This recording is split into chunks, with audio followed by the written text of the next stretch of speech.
Broadcasting live from the blood-stained floors of the world's most dangerous martial arts dojos to the pages of the world's deadliest comic books ever made. This is the world's deadliest podcast.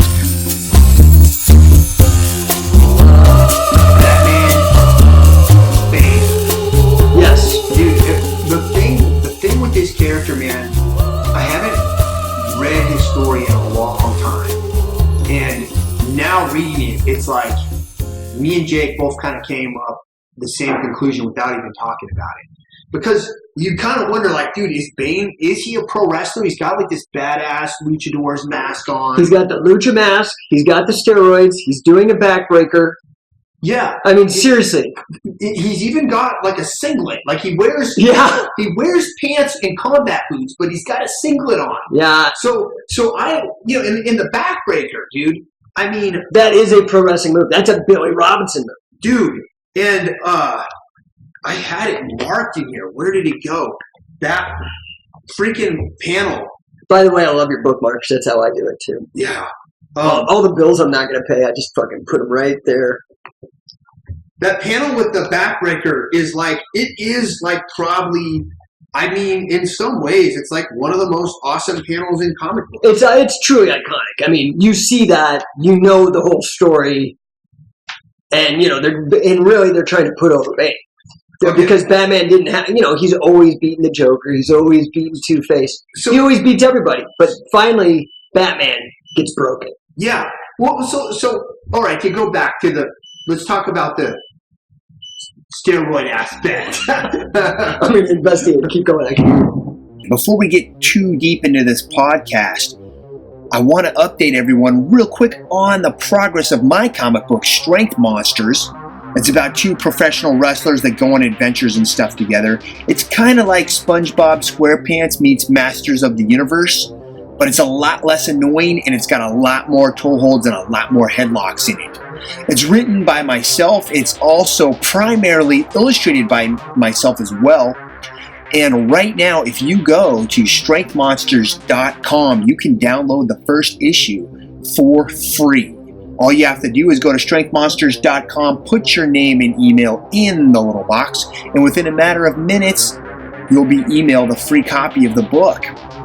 What's really cool is that I've been working really hard on coloring this comic, and I'm almost finished. I have about a page left. I've got then to go back and just make sure everything's consistent, polish everything off, and I'll be done. And once I've finished coloring this comic, I'm going to send the full color digital copy of this comic to everyone that has downloaded this book. So go over there right away, strengthmonsters.com. Get yourself on that email list so I can share the full color version of this comic with you. As soon as I have it finished, I want to share it with as many people as I can. I think you'll find that it's a lot of fun, and I can't wait to send you this book when it's done. The venom that Bane has pulsing through his brains. That there was a story called Venom in the Dark Legends of the Dark Knight, which was I think it came out like 1990 or 1991. And it was like a solo Batman title with just like 5-issue mini series of Batman. Yeah. I read that comic when I was like 17, and I thought it was one of the most badass things I've ever read in my life. But you're 17 in the 90s. Right. We had this discussion with Jake. So Jake, what's your last name? Yes. Okay, so Jake is sitting in with us because we're at a wrestling camp, and he's a masochist. And he's hanging with us tonight. So anyway, there was I don't mean to interrupt, but this is a good point. Yeah. About 1790s kid thinking this is cool. Because we also thought, what was that Van Damme movie where he's on the motorcycle and the mullet? Hard Target? Yeah, Hard Target. I'm 29. It's like that mullet, dude. It still works. It's just how the mid-90s, like how the 90s were. Yeah. Like they're like, no, seriously, guys.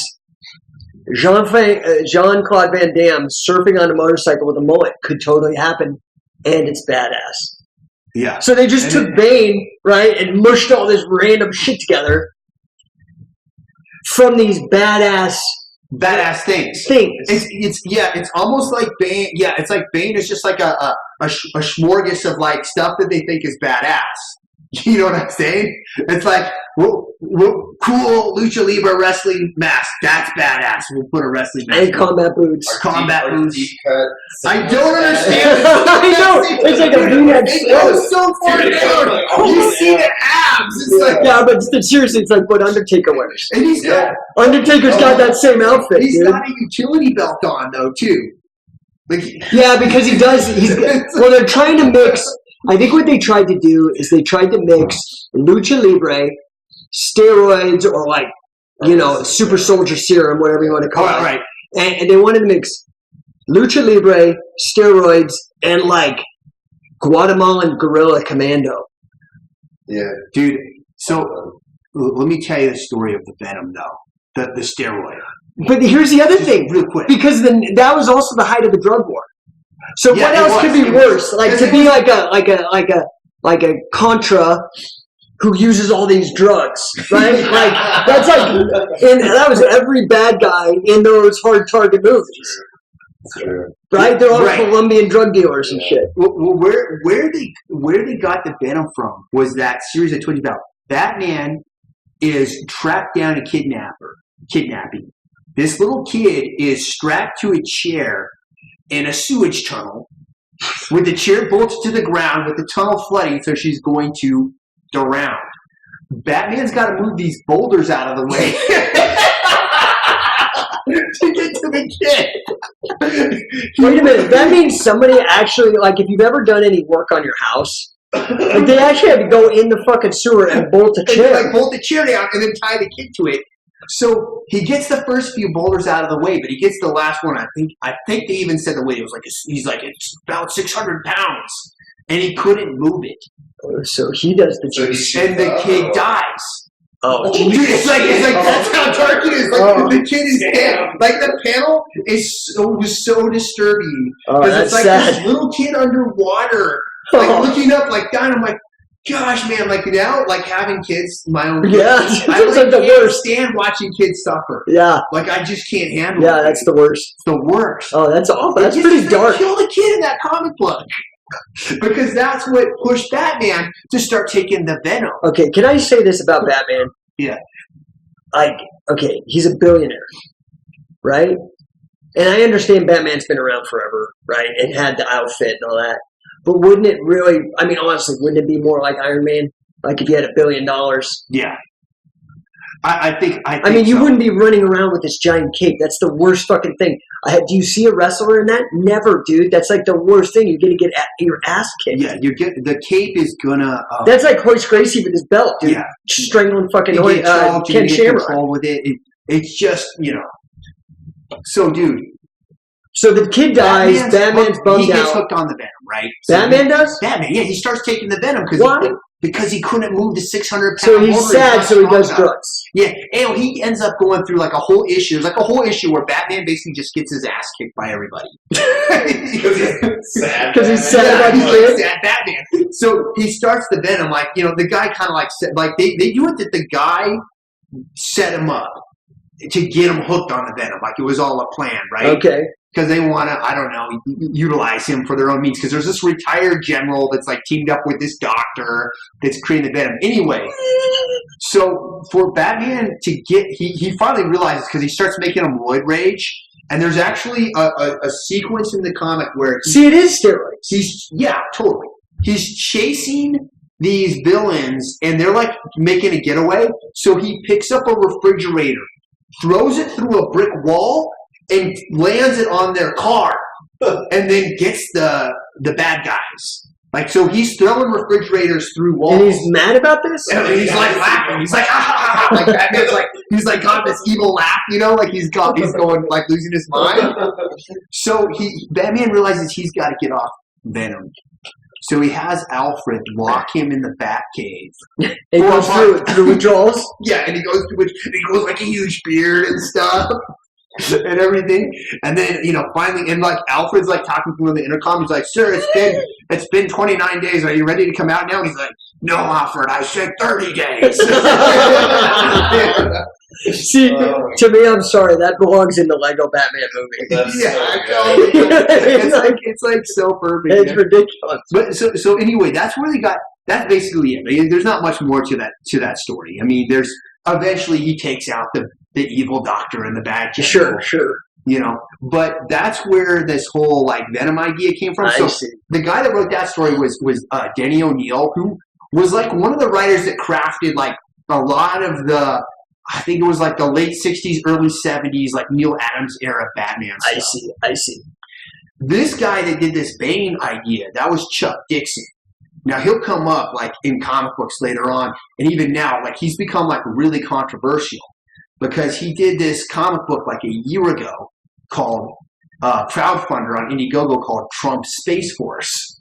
Oh, wow. So it was like, dude, the cover was hilarious. I mean, it had like Donald Trump like on a moon or something with like a gun and like Melina's like in a spacesuit. I mean, and it was like painted really well.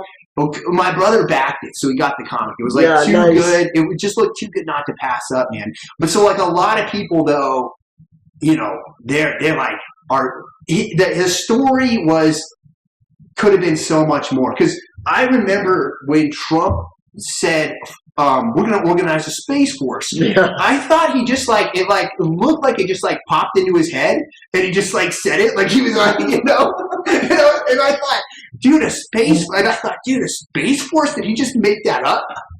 But then like, you know, the 13-year-old like sci-fi like fanboy in me was like, dude, that would be sick. I want to see some. But see, I think that's what Trump is.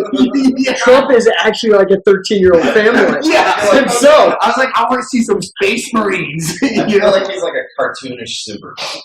Like if he was around in the 20s, he'd be tying ladies to railroad tracks and shit. Like, just yeah, it's funny because he's like, I mean, he's so weird. Like, he shaved Vince McMahon's head with Bobby Lashley. Like that guy's the president. He understands. Well, that's the thing because he understands pro wrestling.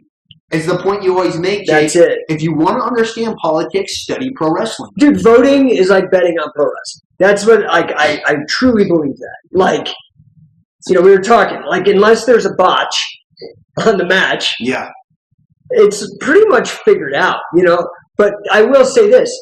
I think Trump was a swerve. I do think that, you know, I think that Clinton, Bush, Obama, it was supposed to be somebody else. Or Clinton. Yeah. Like, those families are all tight, right? Like, they're all at Kitty Bunkport boating together and hanging out. But then when it becomes politics, they rag it. It's pro wrestling, right? Yeah. I think Trump was truly a swerve. I don't think anybody in those established kind of lines thought that would happen. Yeah. Because it's so fucking preposterous. Yeah, dude.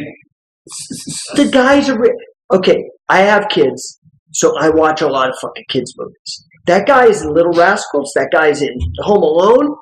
Donald Trump was in a shit ton of movies, man. Yeah. That guy's been working on that image for so long, man. Yeah. Dude. His own TV show, The Apprentice, all that shit. Well, and The Apprentice put him in this executive role. And I mean, meanwhile, all his shit's bankrupt. He can't fucking really run. You know what I mean? He's like just holding everything together with lives the gimmick. But it's like... That's it. He's Ted DiBiase. He is literally Ted DiBiase before he found Jesus. Yeah. It would be funny, though, if there was like just a bunch of dudes like hanging out in space with like lasers and shit, you know, just why not, man? Waiting for something, you know?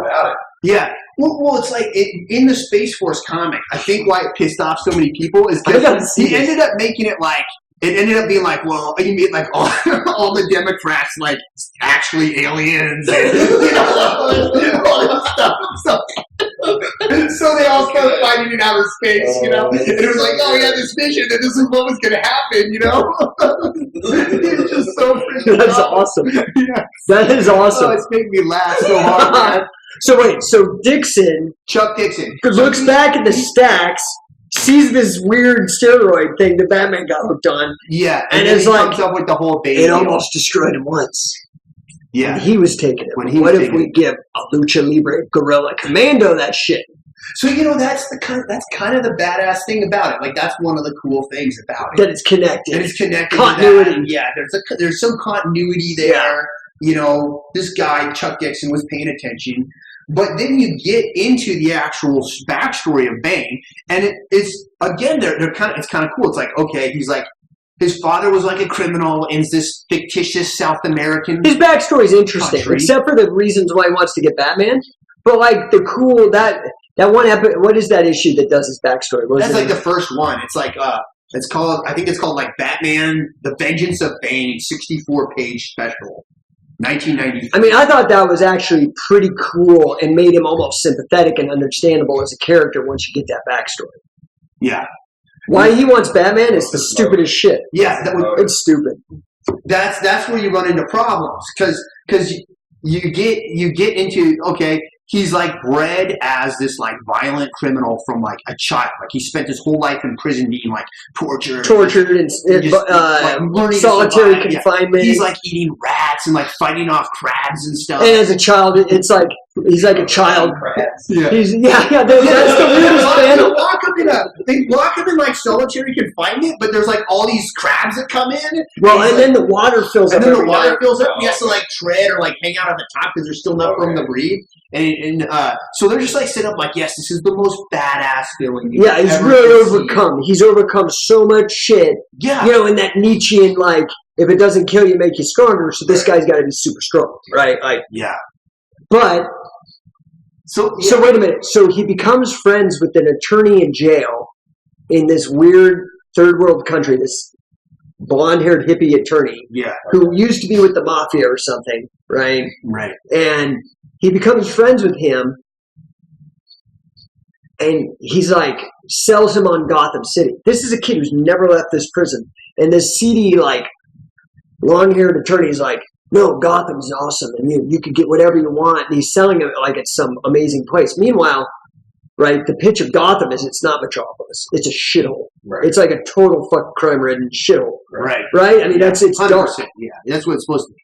So, you know, and he's like, Bane's like, well, who's the king? And yada, yada. And he's like, well, there's no king because Batman takes care of everybody. So he's like, oh, Batman's the king. I'm going to beat him and I'm going to own Gotham City. But it's just, this is like, this guy's gone through all this shit, and that's why he wants to kill Batman so bad? Yeah, so that's the problem, is you get to what the motive of Bane, and you're just like, dude, why would he care? Why would he care about Batman? There's no way. It just gets to be so dumb at that. Just because he wants to be the king of Gotham. The king of Gotham. Maybe it's the subtext of it. So it's like, if you're looking at it from the perspective of a kid who grew up in poverty and in prison and was tortured and everything, versus the Dark Knight who owns Gotham. That's how he views it. Whether or not that's true is irrelevant, because how he views it is that he owns the city that all his dreams could come true. Oh, as a criminal. Yeah, that's a good insight. Right. So they don't really convey that in the book. No, that's interesting. Yeah. So it's like, yes, on the surface it's a stupid reason, but you look at it psychologically and you're like, oh, well, I guess that kind of makes sense. Yeah, that's good. Yeah. I think that they would have pushed that. Right. I would be happy. It would have been great, yeah. But instead, it's more kind of like this just meathead, like, I'm going to take out the strongest guy. I know, right, it's ridiculous. Yeah. So Bane ends up in Gotham City. And then what he does is he's like, he has to come up with a plan how he's going to take out Batman. Like he hunts Batman. So he hunts, and what he does is he frees all the criminals from Arkham Asylum. This is why this book is like a phone book, why it's huge, so long. He frees all the criminals of Arkham Asylum and then lets Batman go round them all up, so that by the time he goes in to take them out, he's already worn them down. Yeah. So, and then that's when he confronts him in the Batcave. He's like figured out his identity, everything. And he goes in there and he breaks Batman's back. And that's the panel here that I was going to I mean, dude, that is pro wrestling, dude. Dude, that panel, okay, the pencils are Jim Aparo, the inks are Dick Giordano. Now, Jim Aparo, that was like my Batman artist. When I started reading Batman as a kid, he was like the main dude drawing the comics. Can I just make a suggestion? Yeah. That is such a worked move. That will not break anybody's back. He needs to do like a crab. No, there's no way. Dude. So it's like he's forcing him down while bringing the knee up. Yeah, so he would do much better with it, Boston Crab. So people understand what we're looking at. Literally in the first panel, which is like almost a whole page, Bane's holding Batman over his head. Yeah, he's doing like a full press. Like a full press, like he's just cleaned and jerked him up into above his head, and then he literally just drops him onto a knee like the backbreaker, dude. Backbreaker It's just like a backbreaker. Except he doesn't drop him like with his knee there and then drop him. He actually does like the double action, Yeah, the total. Yeah, and he's got super venom, so you're right. But the way they did the outline of the panel, it's cool. It's so rad with like the orange to the yellow. Yeah, but this is iconic, dude. They drew this probably knowing that this would go down in history for the character. Yeah. Because that is such an iconic. It is a cool drawing. Well, they used it in the movie, right? Yeah. And they finally brought Bane outside of garbage, Poison Ivy's henchman shit. And then they put him in, Dark Knight Rises. Yeah. And they finally used Bane, the story of Bane. Yeah, but they should have got a different actor. You don't like Tom Hardy? He was just too small. He's not a big enough guy. Yeah, I mean, it's all camera angles, baby. It's all you need. I'm like, dude, I didn't know who Tom Hardy was before, but I still was like, I mean, who's that pro wrestler? Oh, fuck, what's his name? And he switched over to movies. It's not Batista, but shit, somebody like Batista or something would have been killer for that role. Yeah. I think Tom Hardy did fine. He really sounds like Sean Connery. I know. That's the only thing I didn't like. I was like, why is Sean Connery Bane? But other than that, I think he did fine. Well, it's all angles, man. I didn't buy it. So, dude, so the two questions that have to be answered. The first one would be, is Bane a pro wrestler? He used a pro wrestling move. He's got a pro wrestling mask. He's on steroids. He's got a low-cut singlet, and he's on steroids. And those boots actually look like wrestling boots. You kind of look like wrestling boots. Probably you could say they're wrestling boots. Those are like patent leather wrestling boots. So you have all those things that support that Bane's a pro wrestler. That's what I always thought. I thought that because I never read the art. Right. But now when you actually read the comic, he's not. He's really not a pro wrestler at all. No, I don't think he is. He's never been inside a ring. He's never been in a ring. He's never done a match. I mean, hey, did he have fights in prison? Did he actually beat Batman with any wrestling? No, he just kind of just slaps him and punches him. He just slaps him around and stuff, and then does. Although the backbreaker, I mean, I definitely think they were going. So, what year did this come out? What year was this? This episode, that issue. I believe it was 1993. So where are we? Did we start the Attitude Era? No, Attitude Era is like 96, 97. So yeah. This is tail end of like Hulkamania. This is right before WCW got. Yeah. So, I mean, dude, he looks like a pro wrestler right there. Yeah. I mean, okay, look at how overexaggerated. Yeah, I'm going to look this up. Remember that you said 93? 93. Now remember though, how popular was like Flex Magazine, Dorian Yates, oh my God, all those 100%. dudes in 1993. Yeah. I mean, those dudes were like, they were the gods. Yeah, they were on like all the magazines and stuff, and the comic book characters were drawn that way. This is what my ultimate conclusion is. I think what they did was the writers and stuff just tried to put a whole bunch of stuff together they thought was badass, and they're like, that's the character. That's fair. And I think that's a fair. I think you're right. I think what they did is drew him, and they were like, okay, now we got to make up a story about it. Yeah. Like, I think that's probably what they did first. Yeah. So do you know, like, if he was? Do you know anything about the character design process with Bane? Like, no. Like, yeah. No, I wonder if his backstory was first or the look was first, because maybe somebody was like, why does he wear a mask? So I've looked all over the place for why he wears that mask, and there's nothing. It's just like there's a panel where he's like, "Yep, the mask fits perfectly," and then he's got the because it's cool. Yeah, it's cool. So like 1993, I'm looking at the 1993 Royal Rumble. That was Yokozuna one. It's the main event was the primary feud leading up to Royal Rumble 1993 was Razor Ramon, who was a replacement for Ultimate Warrior. Yeah. So yeah, Ultimate Warrior. See, Ultimate Warrior was could definitely be. Yeah. He was huge. and Owen Hart, Bret Hart, Brutus Beefcake, Davey Boy Smith. Yeah. So these giant heavyweight bodybuilder looking guys Badass dudes. were at the top of wrestling. The Steiner brothers, Rick and Scott I'm Steiner. trying to think of, so like Max Moon, I know he's stupid, but Max Moon wore a mask. What was that dude's name? He wrestled one match.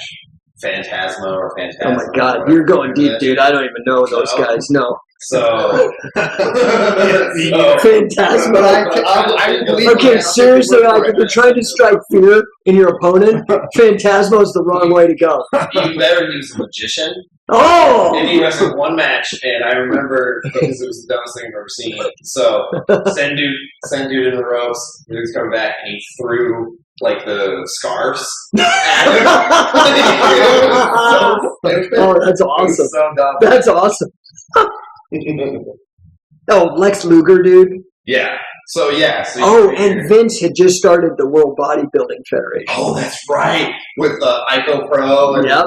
all that shit. That's right. So that's an interesting time. I hear there may. So while Bane's not a pro wrestler, I think there's a case There's that definitely he was probably influenced from pop influence, culture, Yeah. from them trying to sell comic books by leveraging maybe some of the bodybuilder pro wrestlers. Well, I maybe. think that's a fair assessment for sure. Because also you got to look at guys like Vader and all those kind of guys. Yeah. Vader could have Vader. played fucking Bane. Yeah. Vader, yeah. Vader would have been a really good Bane, actually. Yeah. Like 90s Vader. Totally, dude.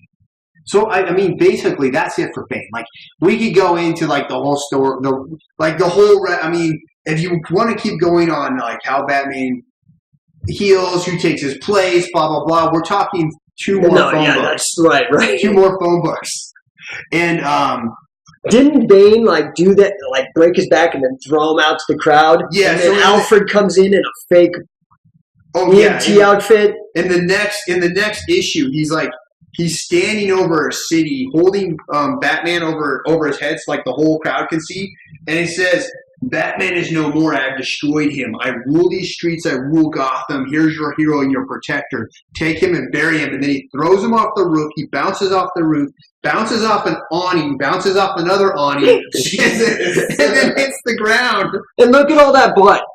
Oh, he's like just covered with blood. Okay, so I'm just going to be real here. So that's Whoa. Oh, so it's almost like a Sting kind of thing now. but he was a fucking magician. Oh, Well, wow. this also predates this thing. Sorry, I didn't mean to cut in. No, dude, that's totally random and obscure. Yeah. Yeah. So all that blood, Yeah. didn't they have like DNA testing in 1993? Like, wouldn't they? I think I don't know. There's got to be some random blood Yeah, I don't think they had it yet. spatter or something that they could test. But they could. But Wouldn't they back know then, who they Batman didn't have is? blood type.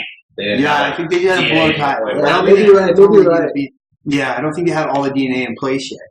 I don't think that was like Because that's what I was thinking. When I saw that thing, I'm just like, dude, there's no way he could keep a secret identity Yeah. at this point. There's just no yeah, way. it'd be so hard. I also like that. Bane.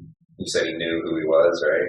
Figured out who he was. Yeah. And instead of like unmasking him and throwing him off the fucking. Which would be way more destructive. Yeah, that's way worse. Yeah, Like now here's who he everyone knows is. who you are. and He's you're smart enough to get in there, and then Yeah. Bane never lets the secret out. Yeah. Yeah.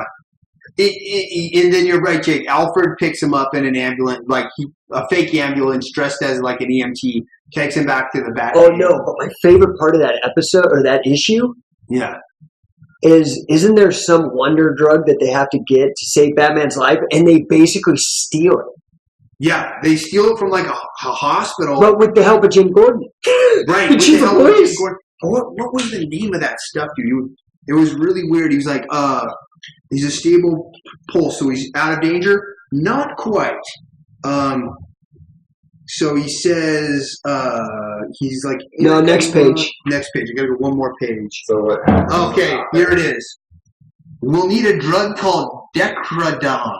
Decadron, which sounds a lot like Deca, which is a steroid. Decadron. It's specifically made for the treatment of spinal trauma.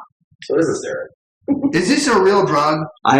Decadron? I've Okay, never heard of we're diving deep. The way These guys never knew we were going to go look it up. Decadron. with names for drugs. Oh, Jesus. I mean, that would be a good one.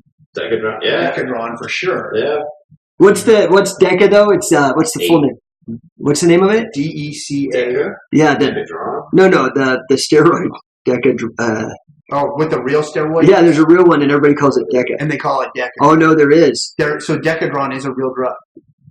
Dexamethasone. That's a steroid. Decadron. Wait, I'm gonna look at it. Fucking poor writers. Didn't know we were gonna be looking up Decadron. Yeah, no, this was unplanned that we would go this deep, but so many questions have to be answered. It's used to treat arthritis, blood hormone, immune system disorders, allergic reactions, certain skin and eye conditions, breathing problems, bowel disorders, and cancers. I mean, So I don't hear anything about spinal That's fluid. Decadron, though? Yeah. So there is something, maybe that, I don't know, who knows when that. I mean, he's pretty fucked up. He might need all that. Yeah. he probably has arthritis. So anyway, he Yeah, needs definitely. he needs this thing, and he says it's the only way to reduce the swelling, but only if it's just administered in the next hour. And so that's when Robin, the two Robins, old Robin or Nightwing and Robin, I guess it is, like go on a heist to get this drug for Batman.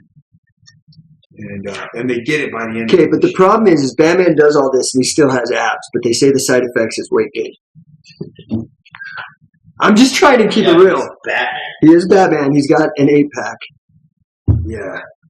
So, I mean, I think that pretty much wraps it up for Yeah, Bane. we've come to the conclusion that Bane's It's- his look is influenced by pro wrestling, but he's not a pro wrestler. Yeah, and it seems like in later iterations of Bane, like when he shows up in the animated series, when he shows up in the movies, it's kind of like they always have the same problem with him, where it's like, wait, what's his motivation? Why does he want to do this? So, like in the animated series, he was like a hitman or a hired muscle or something like that. Mercenary or something. Yeah, he was like a muscle for hire type guy. Yeah. And then in the movie, I'm trying to remember what the motivation of Bane was. I'm gonna be honest with you. I don't remember much of that movie except for the the Dark Knight Rises. Yeah. So he was Talia al Ghul's like savior, right? So she was Oh, in yeah. prison with Bane, and Bane saved her life and got his face all cut up. So he was only doing whatever she wanted. yeah. She was his Loved stooge. Talia. Okay. Right, so That's that what it was the was. whole thing. It's like he was the distraction. He was the what do they call it? Kansas City Shuffle. You look over here, but Yeah. here's the real problem. The real problem. The real problem was Talia. He was making big guns, Yeah. basically. So So it's the same thing. They're like, Yeah. okay, we can't go with this. Doesn't Yeah, make we sense. need a So better they're trying to motivation. Come up with some other motivation, and it does seem like it kind of always seems to fall short to a degree. Like I don't know. So I just kind of think, yeah, overall, I don't know. So have we had any pro wrestling in Batman? We've got it in Spider-Man. In fact, part of the origin So, story. dude, We see it in Superman. we know that Batman gets his ass kicked by pro wrestling. What? Not Bane. Batman, dude. Well, a backbreaker is. Well, remember, it was like a couple podcasts ago, we went through that whole hate of the hooded hangman. Remember? Oh, that's right. I totally whole- forgot about that. Freaking Batman and Robin were going to pro wrestling shows. Yeah. What was that guy's name? The Hangman. Was a pro Helen wrestler. Davies. Oh my He god. Dude, if you haven't heard that episode, Yeah, that's true. I totally forgot. Guys, go back. I totally forgot. Yeah, he got his ass kicked by a pro wrestler. Dude, Batman got his ass kicked. And Helen Davies was not only was he the most popular masked personality in Gotham City, but he was also his real identity. He was like a super successful news reporter. Yeah. and it was like, and it really made no sense why Batman was warring with them either. It was just like, No, it was jealousy, it was wasn't like, it? yeah, it was like there can't be another guy with a mask on more popular than me. Well, and Batman kept harassing him because, like, all the time. he Yeah, was just following him and harassing him. yeah, like he would be. It was just really. That was a weird. really I totally weird forgot about that. That's 1960. That was a 1966 Batman. Yeah. Because on the cover, that's the one where it's like Bane's holding Batman, and it's like Holy Gallows Batman. So it's got all. It's like Bane. It's instead of having the full press, He's still in a building top. So it's a very similar kind of iconography with the Hangman as with Bane. So then maybe that's where the inspiration for Bane's mask comes from, because you already established the dude that wrote the story kind of is willing to go back and like it could have happened. Recreate yeah, if he's looking into Venom and shit. Guy's mask looked like in the. It's totally like lame. There's the thing. I don't think that cool, that Batman story is actually probably like one of the more lame Batman stories. Right, but that doesn't mean he couldn't have drawn inspiration from it. It's possible. Maybe. I would be very surprised. Maybe. Batman trying to move a 600-pound boulders. Kind of confused. So but that would make sense. Batman needs to be on fucking steroids. In the Venom comic, it makes sense to me. In the Venom comic, Batman's like lifting in the Batcave like all the time. Like there's all these scenes where he's lifting, doing deadlifts, and he's doing power cleans and stuff. And he's like 600 pounds, no problem, you know. And Alfred's like hanging out, like watching him lift weights. So funny. Yeah. Oh, that's hilarious. Yeah. All right, so we put Batman to bed then, right? Yeah, I think we're done. Because I want to get to Mighty Mouse. This is the most exciting thing I've. All right, dude. So I've scored the first 3D comic book that was ever made, which was called 3 Dimension Comics #1. What year? 1952 or 53. I don't remember 100%. Cracking it open. And it has the glasses. Are those the original glasses? No, they're not the original glasses. But I got some 3D glasses for you. Oh, thanks, dude. So awesome. We can have our own pair. Okay, awesome. But you can share with me after. Yeah, you'll have to share. But the deal with this, I didn't pay a lot of money for it. It's not in great condition. You should have, because that's epic, dude. Yeah, I mean, look, I go back and forth between collecting comics as an investment. No, you can't collect them as an investment. Well, no, the Golden Age stuff will hold its value. But my biggest problem is that if it's printed on newsprint, eventually it's going to deteriorate to nothing. Listen, my daughter collects anime figures, and she tries to sell me that they're investments. I'm just going to tell you, like, if you're buying that, I mean, that's not a good commodity store value. Look, man, I will make an argument. Like, these guys that think stocks are good investments, I will be like, dude, you should comic books are better. Buy Golden Age comic books, man. It's not the worst idea. Oh, wow, that is actually all right, anyway, enough of that talk. Let's open this thing up. No, dude, that is good. Go to the first page. Dude, that's actually good 3D. Look at that. Look at that freaking 3D right there. Wow. That's actually pretty good, dude. Wow, dude, the depth and shit? Yeah, it's like layered. So you gotta see this, dude. The splash page. That's actually impressive. The splash page is... For 1950? I mean, seriously, I've never seen 3D actually work. Yeah, 1953. Wow. Dude, when I saw this, I wasn't expecting much. Look at the depth here. That is just crazy. I wasn't expecting much. And when I looked at this thing, I was like, my mind was blown. I was like, holy crap. Wow. That's actually pretty damn impressive. The background is like so detailed, man. Well, the way this actually sits on top of everything. And the Mighty Mouse sits on top of everything. Yeah. That's super cool. Let's look at a few more panels. I actually have not read it yet. So I have no idea what the story is. I'm looking at this comic, and I just was looking at the art. I wasn't even reading it, you know? And I'm going, dude, how is it that these things were like massively popular? Because they printed a fair number of them, but these dude, things if you're in 1952 and you see this is going to blow your mind, dude. That's what I would think. That is so badass. This is totally why 10 years later, or 15 years later, everybody's doing mushrooms. Holy crap. Well, so people understand, like Mighty Mouse and like the main characters, they're drawn like cartoons, but the backgrounds are super detailed. Wow, man. Yeah, keep going though. I want to see the other stuff. 3D, pretty much, it seems like it's cool, but it never seems to do really well. 3D's jumped the shark. It never lives up to the hype. But this is the only time I've actually been super stoked to see 3D. Yeah. Well, like, didn't they just discontinue, like, something about the Nintendo 3DS? I don't know. I think just discontinued something. They discontinued it almost immediately. Yeah. So what? Here's my conclusion why 3D didn't just like keep going. If you sit here with these glasses on, so people know we're wearing the classic like blue and red 3D glasses that you would see, you know, for the last 100 years, right? You sit here with these glasses on and you start reading through this thing for like a half an hour, and your eyes start going cross-eyed. Yeah. And like your head starts hurting. Yeah. Your brain starts, and it's like your brain starts trying to like, it's like I feel like it's like your brain wants to defeat the illusion or something. Yeah, it's trying to figure it out. Yeah, it's like going, dude, this isn't working correctly, and it starts trying to pull it apart, and it makes you just go, and it makes your head go nuts. Yeah. So I bet you your kids back then were like looking at this for hours and hours. Oh, yeah. And then all jacked. Yeah. Yeah, and then they got headaches and stuff. They start having seizures. So that's our generation with all those strobe lights and stuff. Yeah. But yeah, I can't tell you what the story is because I didn't read it. I should have. I mean, that's actually really impressive. Like, if you want to sell 3D. Yeah. You know? 1950s 3D is better than today's 3D. Fight me. Yeah. So all right, I'll tell you a little bit more about the comic. So it was published by this guy named Joe Kubert, who's I've heard of him. He's probably considered he's dead now, but he was probably considered one of the top 5 greatest comic book artists that's ever. Who else did he draw? Oh, was he a guy doing stuff like The Question and shit? Or? No, that was Steve Ditko. Ditko, yeah. Kubert was famous for Tor, which is interesting because he did a 3D tour.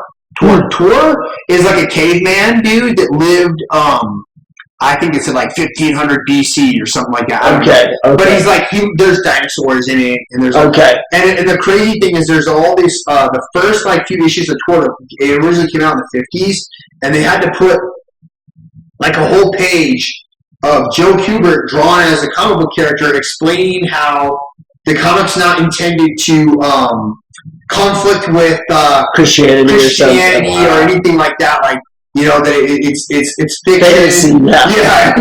We're not saying that like humans ever existed with dinosaurs. Yeah, it was just like funny that they're like. So he actually drew himself explaining. Yeah, they like drew themselves explaining. But the other guy that wait. This makes me happy though. No, the ad in the big back page ad is, I'll give you a watch, air rifle.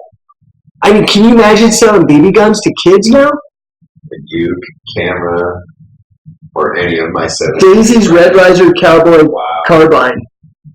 Fast shooting 800 shot air rifle. You're $1.50, dude. Dude, do you remember when we were looking at that ad where you could get a nuclear submarine for $7? So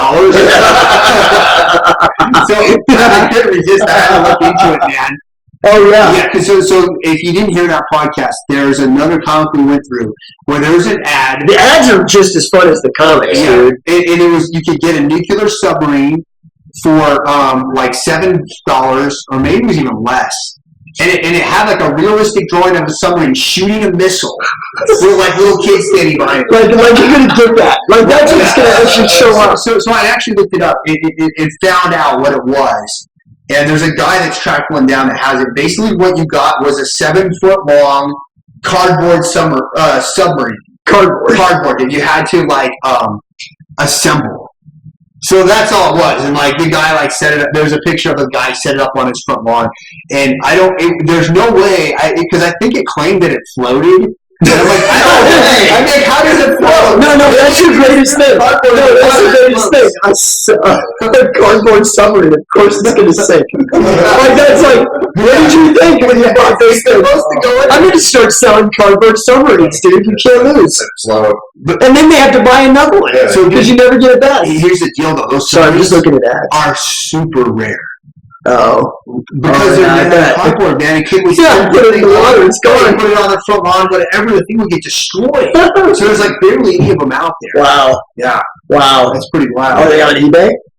Or did you find out somewhere? I could not find one on eBay. No. You just found pictures. I just found a guy that had a tamed one, and he's like, it was a video. I'll link it. You know, if I can find the video again, I'll link it on the World's Deadliest Podcast website. That video alone is kind of funny because it's a dude and he's sitting like in his storage unit, like a hallway of a storage, mini self-storage, indoor self-storage. So he's a hoarder.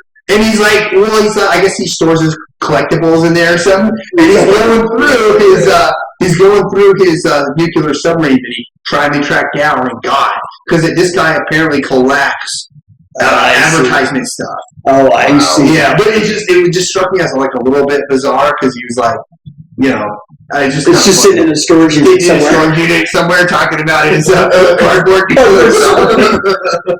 But the other guy that co-published this with Joe Kubert, I don't know, see if I can remember his name or if I can find it. He was, it doesn't say his name here, but he was the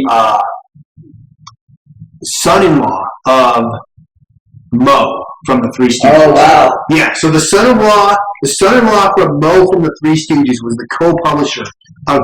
He was the other publisher of Three Dimension Comics. That's pretty random. Yeah, it's so wait a minute. So then, Three Dimension Comics, their whole gimmick was every story's in 3D, but it wasn't always not. Yeah, so they did Three Stooges issues. Oh, yeah, okay. Yeah, which makes sense. Of course, it makes sense. Which I think I'd be disappointed. I don't know, like, have you studied Three Stooges? I used to watch the shit out of it, but I don't know any, like, the backstories or anything like that. Well, I actually, like, made a study of their fight choreography. Because it's like, dude, it's like when it comes to fight choreography, man, it's interesting. Here's the thing. Dude, I love the old vaudeville. I actually... That's why I like pro wrestling. I look at pro wrestling today like a variety act. I think it's the only remnant of vaudeville, that variety act kind of thing left. Even though the stage it's in the round and the ring is the stage. But I mean, so anyway, yeah, all that stuff. Actually, like, I love old Marx Brothers. Like, the writing is out of this world. Comedic writing in Marx Brothers movies is like the linguistic play that they take part in. So. I mean, I can actually imagine that it was probably at least fairly complicated. I went through Stooge Foo or whatever. I don't remember how many episodes, but a lot. And what I did was wait. Can I just say this? Yeah. Sam doesn't do drugs. That's true. So what I did was this is the most amazing thing. Like Sam is studying the fucking Three Stooges. Yeah. That's the greatest thing ever. The fight choreography. So what I did was, like, every time I found a fight scene that had like a technique that I liked, that I thought was good, I bookmarked the video. I saved the video and then bookmarked the timestamp on it. Okay. So I have this playlist. I don't think it's correct. You have to put the playlist. I'll have to put the playlist. Oh my God! All of these gnarly Three Stooges fight scenes. Listen, I mean, dude, they had to have gotten hurt in some of those. Oh yeah, I'm guaranteed. Dude, they were like, I mean, those were stiff shots. That's my next level. Like, I have not studied, like, the history of the acting, the production, none of that. I was just interested in the choreography. In the fight style of the Stooges, yeah. Because, so the interesting thing is the way they fight in all their episodes is it's always 3 of them in a row, and they're all standing side by side facing the camera. Yeah. And then they're, like, beating the shit out of each other. And it's usually, like, Mo's the smarter one. Like, yeah, of course. And he's usually, like, beating the other guys up. But one of the reasons, like, okay, I'll tell you why I was so motivated to do that, is because in my comic book, Ultimate Suburban Fighter, yes, I have my characters, they storm the MMA ring, and the way they beat everybody up is it's all, like, my favorite techniques from the Three Stooges. Oh, nice. Yeah. Nice. So when I put that comic book out, folks. Yeah. Now, if people want to know about my comic book, Ultimate Suburban Fighter, I finished that comic book last year, and I've been selling it at conventions. I've not put it online. I've not sold it anywhere else. But my plan is to put it online, like, free. Like, I'm going to post it on my social media. So you do this, what you did with World's Deadliest, where you do, like, a panel. Yeah, I'll do an episode, like, twice a week, put it out. I like to kind of, like, animate it a little bit, just minimally. Yeah. You know? Like a motion comic. Yeah, just like a motion comic, so it can go on YouTube and stuff. So that formatting it for the web, I haven't done it yet. That'll be a lot of work. But I think it'll be worth it to do it, and then I'm just going to, like, release it to the public, and I might even just make it, I haven't decided yet, but I might even make the whole comic book copyright free. So anybody can take it, build on it, do whatever they want with it. I'm kind of thinking about that. I think that's not a bad idea. I mean, I've always been a fan of, like, open source stuff. And the problem is how the hell do you make money? I mean, like, I love Wikipedia. I think it's a great resource. It's wrong. Like, if you're a nerd on a subject, you go to it and it's like, well, this is totally fucking wrong. Yeah. But what I like is, like, who was talking to me about you were talking to me about the dictionary from the who was it? Catch as Catch Can. Who was saying that to me? That guy today from the YouTube channel. Yeah. He was like, like in the 90s, I looked up wrestling, and it said "See Catch as Catch Can," and because he was a young wrestler and he wanted to figure out what he was doing. But if I went to a dictionary now, it wouldn't do that, right? So what is very interesting, like one of my favorite authors is this guy named Robert Anton Wilson. He's just a great science fiction writer, kind of a philosopher. He's just a weird cat. He was an editor for Playboy back in the 60s and stuff. Just an interesting character. But one of the points he makes is that he's like, the thing about the internet is that when I learned the world was pretty much mostly bullshit, was that I would look one thing up in an encyclopedia, and then I'd go look the same thing up in another encyclopedia, and I'd look in another encyclopedia. He started collecting encyclopedias because which is no small task. Back then, that's 20 volumes. They're heavy. Yeah. But he started noticing, like, nobody's got the answer. All these encyclopedias claim to be the authority. And so I kind of like Wikipedia in that sense, that it's like alive. Yeah. And I think, but the problem is you can't make any money. You can't make a living off of it. No, there's no way. I don't know how you can. They have to do these donation drives. Right, and I think that's kind of the thing. Yeah. So maybe you could, since you put so much work into Ultimate Suburban Commando, that you could use that Ultimate Suburban Fighter. Yeah. It's a play on instead of UFC. Yeah, right. But you could use that to maybe help draw people to your other stuff and stuff. I was thinking that. I was thinking, well, I could put it up on a crowdfund, but I don't really want to. Yeah. But I was thinking, if I just put it out, maybe it'll just get a really far reach. And if I make it total copyright free, so people can just, look, if you just want to use a panel, put it on this, whatever. Okay, it's free. I'll even put all the PNGs and all the different things, and people can just take it, do whatever they want with it. Maybe it'll give me a further reach. It could. You never know how stuff. You never know how it trickles out. Yeah. So I'm thinking about that. It's in my head. I don't know. Yeah, I haven't made a final decision.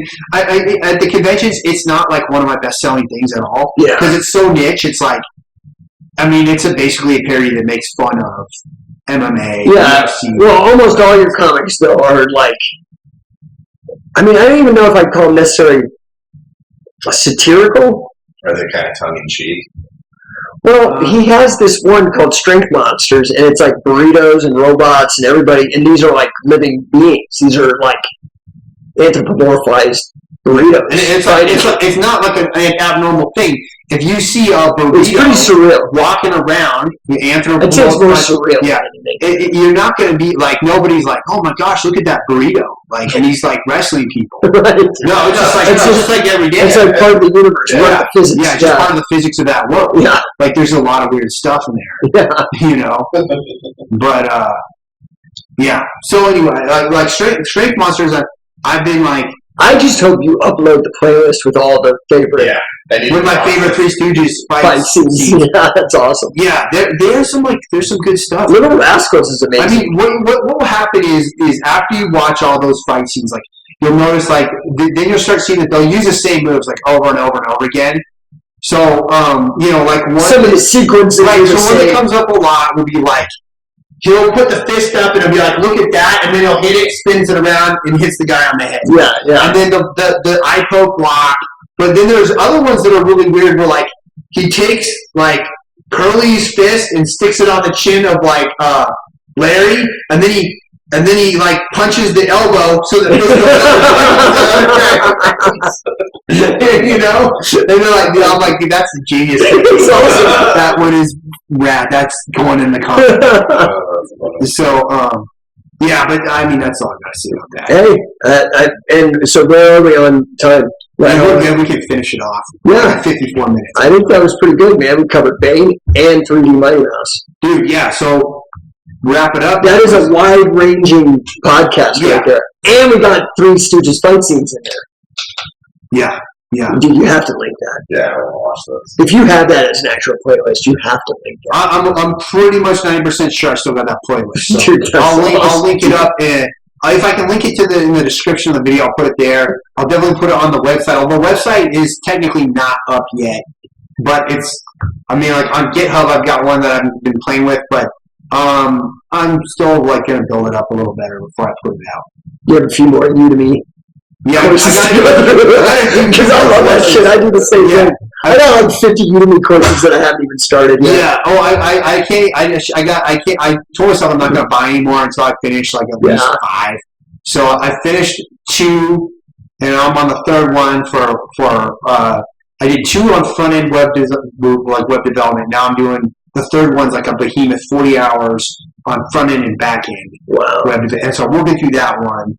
Because I want to be able to just build whatever my brain comes up with, without having to rely on anybody else. Pay somebody and all that. Yeah, that's the hardest part about being an artist. I think these days is that it has got every medium has gotten so technical and specialized that you can't. It's so hard to be a one person that can do it all. You know, I mean, when I was in film school, I'm old. And you had VHS decks with shuttles that you could go back to get the editing. I mean, it wasn't even digital back then. I mean, they had just come out with Avid, right? But back then you could be kind of a one-man filmmaker. Right. Now, it's if you're a one-man filmmaker, maybe you got a YouTube channel, but you're not making something epic. You're not making, That's actually not entirely true. So there's this movie called VHS.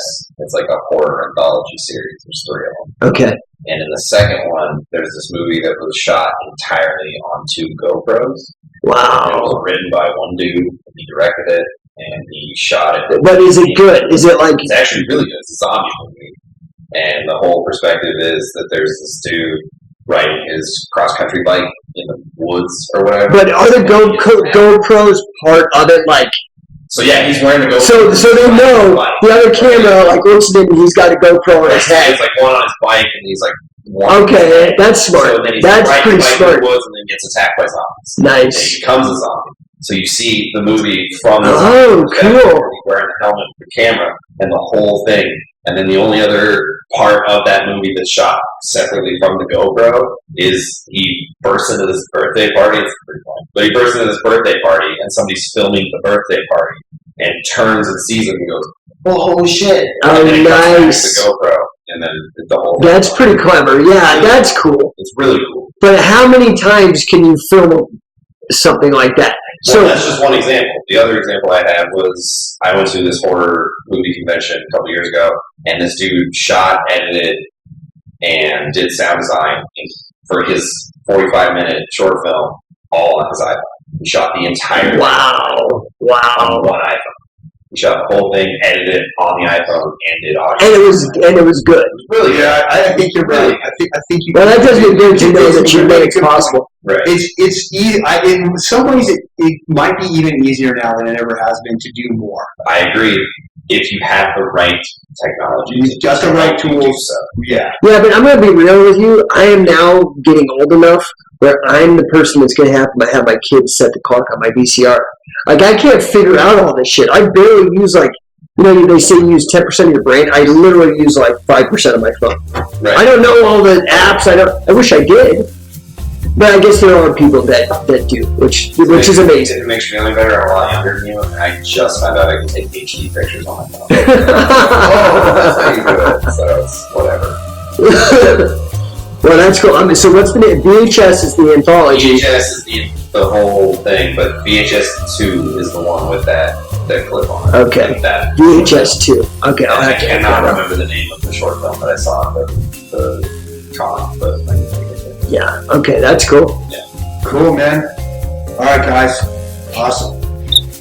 If you'd like to follow me, Sam Crescent, on Instagram, you can find me at World's Deadliest Art. If you want to follow Jake on Instagram, you can find him at Anomalist.